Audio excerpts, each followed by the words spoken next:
Hello विद्यार्थी मित्रों, आज આપણે ભણીશું ધોરણ 11 આજનો વિષય છે એસપી ભાગ નંબર 2 અને ચેપ્ટર નંબર 3 કંપનીની સ્થાપના વિધિ। તો સૌથી પહેલા આપણે કંપની વિશે જાણી લઈએ કે કંપનીનો અર્થ શું થાય છે। તો કંપની એક કૃત્રિમ કાયદાકીય વ્યક્તિ છે, એટલે કે કંપની પણ એક વ્યક્તિ જ ગણાય છે અને તે પણ કાયદાકીય છે। એટલા માટે કહેવામાં આવે છે કે સભ્યો બદલાઈ જાય, या तो निवृत्त थाय या तो मृत्यु पामे तो पण कंपनीना अस्तित्वनी ઉપર કોઈ પણ અસર થતી નથી। એટલે કે જ્યારે કંપનીના અસ્તિત્વને ટીકાવવાની વાત હોય છે ત્યારે કે અસ્તિત્વનો નાશ એટલે કે કંપનીનો નાશ થતો નથી, પરંતુ કંપની ચલાવનાર વ્યક્તિનો નાશ થઈ શકે છે। જે અહીં આપણે કીધું છે કે સભ્યોની અંદર બદલાવ થઈ શકે છે, કાં તો તે વ્યક્તિ મૃત્યુ પામે या तो નિવૃત્તિ લઈ શકે, પરંતુ कंपनी बंद थती नहीं, व्यक्ति बदलातो रहतो होय छे। ते प्रमाणे आपणे જોઈએ કે કંપનીની અર્થ પછીની જે વ્યાખ્યા છે એ કે કંપની દ્વારા 2013 ની અંદર કે જે રીતે આપણે કહીએ છીએ કે 2013 માં જ્યારે સ્થાપાયેલી હોય ત્યારે તેના પહેલા જે કંપની દ્વારા પ્રમાણે સ્થાપવાની જે નિર્ણય લીધો હોય તેને આપણે કંપની તરીકે ઓળખીએ છીએ। હવે આપણે જોઈશું એની અંદર કે કંપનીના લક્ષણો। આપણે કંપનીના લક્ષણો કેટલા છે? તો કંપનીના લક્ષણો 8 લક્ષણો છે, જેની અંદર સૌથી પહેલું લક્ષણ છે સ્વતંત્રતા વ્યક્તિત્વ, બીજું છે કંપનીના સભ્યોની મર્યાદિત જવાબદારી, ત્રીજું છે કાયમી અસ્તિત્વ, ચોથું છે અલગ મિલકત, પાંચમું છે શેરોનું હસ્તાંતરણ, છઠ્ઠું છે કાયદાકીય પગલાં અથવા દાવા અંગે, સાતમું છે વ્યવસાયિક સંચાલન અને આઠમું છે નાણાકીય વ્યવસ્થા। હવે આપણે આની અંદર જોઈશું કે કંપનીની અંદર કઈ કઈ લાક્ષણિકતા હોવી જોઈએ। એટલે કે સૌથી પહેલા આપણે એ કીધું છે કે કંપની એક વ્યક્તિ છે અને એ વ્યક્તિના હિસાબથી કે સ્વતંત્ર અસ્તિત્વ એટલા માટે એને કહેવામાં આવે છે કારણ કે કંપનીનું એક વિશિષ્ટ લક્ષણ એ પણ છે કે કંપની કૃત્રિમ કે કાનૂની વ્યક્તિગત ધરાવતો હોય છે। એટલે કે તે કુદરતી રીતે एक या तो व्यक्ति રીતે તે પોતાનું અસ્તિત્વ ટેકાવી રાખે છે અને તે સ્વતંત્ર છે, તેની અંદર પોતાની રીતથી બદલાવ કરવાની આવડત હોતી હોય છે। તે પ્રમાણે બીજો પોઈન્ટ આપણે કીધો છે કંપનીના સભ્યોની મર્યાદિત જવાબદારી। તો કંપનીના સાચા માલિકો કંપનીના સભ્યો એટલે કે શેર હોલ્ડરો છે, પરંતુ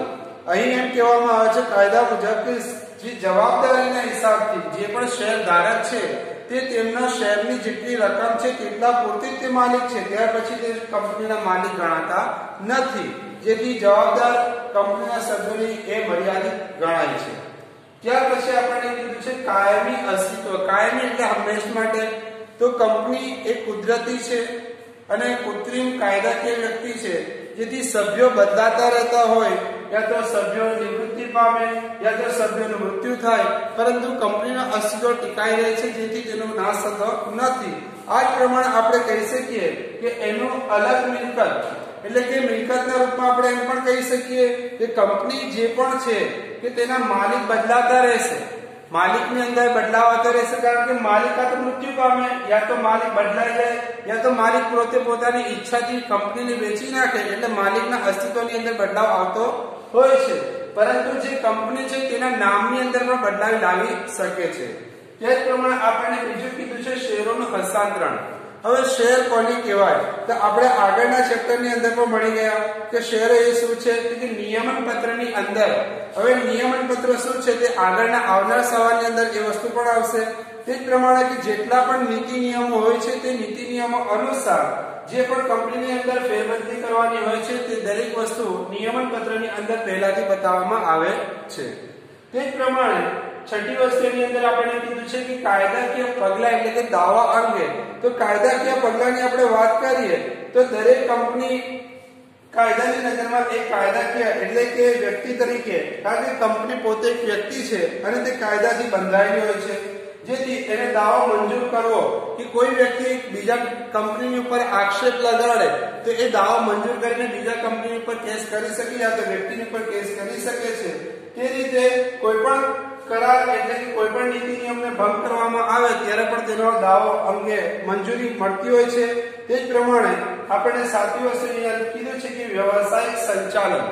સંચાલન એટલે કે આપણે પહેલા પણ કીધું કે દેખરેખ રાખવી, હવે આની અંદર કંપનીની અંદર એક મેનેજર હોય છે જે કાર્યદક્ષ હોય, ગતિશીલ હોય, કે દરેક વસ્તુની ઉપર દેખરેખ રાખતો હોય છે અને તે કંપનીનું કાર્ય કઈ રીતે કરવું. કંપનીની અંદર જો કાર્યની અંદર કોઈ ઊંચ નીચ થતી હોય કે કોઈ પણ નુકસાન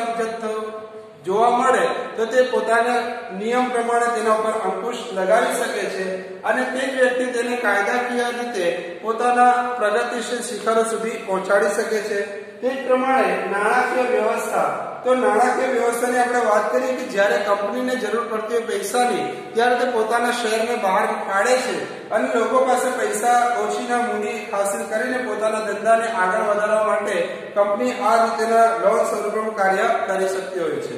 હવે આપણે જોઈશું कि कंपनी, अब आप देखेंगे कंपनी का अर्थ, यानी कि कंपनी का जो अर्थ है उसको कैसे कहा जाता है. तो यहाँ पे लिखा गया है कि एक कृत्रिम है, कायदा के व्यक्ति है, सभ्यों के अंदर बदलाव होता रहता होगा, निवृत्त हो जाएगा इंसान या तो वो इंसान मौत उसको आ सकती है, लेकिन कंपनी जो होती है वो बदलती नहीं है. उसी के साथ साथ में यहाँ पर एक सवाल लिखा है हमारे लिए कि कंपनी का लक्षण, इसलिए कि कंपनी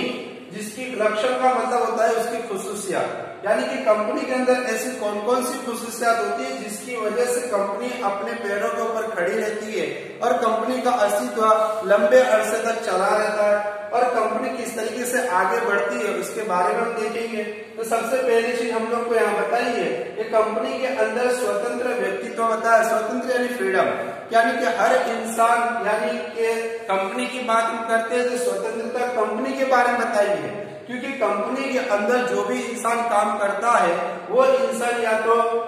बदली के रूप में बदल जाएगा या तो वो इंसान निवृत्त हो जाएंगे, छूटा हो जाए कंपनी के अंदर से, अलविदा हो जाएगा, या तो फिर उस इंसान का मृत्यु हो जाएगा, यानी कि मर जाएगा, जिसकी वजह से कंपनी के अंदर कोई बदलाव आता नहीं है. दूसरी चीज हम लोग कहें अगर कंपनी के बारे में, तो कंपनी के अंदर जो सभ्यों की बात की, जो मर्यादित जवाबदारी, मर्यादित यानी कुछ हद तक उनको जिम्मेदारी दी जाती है जिसकी वजह से वो अपने काम को अंजाम दे सकते हैं. अगर वो कंपनी के साथ में अस्तित्व रखना चाहते हो तो अपने आप को साबित करना पड़ता है. उसी तरीके से तीसरी चीज हम लोग को बताइए कि कायमी अस्तित्व, कंपनी जो होती है वो एक कायमी अस्तित्व है, क्योंकि उसे कोई मिटा नहीं सकता, क्योंकि उसके अंदर इंसान बदलते रहेंगे. क्योंकि कंपनी जो होती है अगर कंपनी नुकसान के अंदर भी जाती है तो कंपनी शेयर बाहर निकालकर शेयर होल्डर के पास से पैसा हासिल करके फिर से अपनी तरक्की को कर सकता है. उसी के साथ साथ में हम लोग को दूसरी चीज बताई अलग मिलकर.